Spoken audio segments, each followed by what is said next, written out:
Purple পরেছি আর পার্পেলে কিছু দেখাবো না, এটা তো হতে পারে না। আজকে চলো তোমাদের জন্য একটা দারুণ কোয়ালিটি চিকনকারি নিয়ে এসেছি, যেটা নিয়ে অনেকেই বলেছে দিদি বিভিন্ন জায়গা থেকে নিয়েছি কিন্তু কোয়ালিটি খুব খারাপ বেরিয়েছে।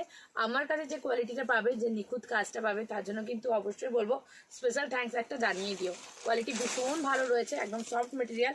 পাড়ের কোয়ালিটিটা দেখে নাও, একদম সুন্দর একটা শাইনি বর্ডার যাচ্ছে।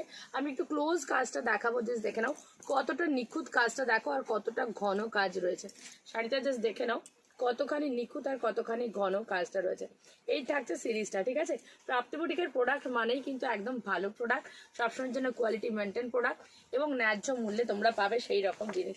ইয়েলো কালারের উপর রয়েছে, ইয়েলোটা একদম ব্রাইট ইয়েলো যাচ্ছে, তার সাথে থাকছে এরকম সুন্দর একটা পার্পেল কালার। হয়তো ইয়েলোটা ক্যামেরাতে একটু লাইট লাগছে, বাট একদম ব্রাইট যে ইয়েলো কালারটা হয় না, সেই ব্রাইট ইয়েলো কালারে যাচ্ছে। চিকন কালারের ডিজাইনটা শুধু দেখে নাও, তাতে থাকছে সিকোয়েন্স অ্যান্ড একদম প্রমিনেন্ট ডিজাইন, মানে কোথাও একটু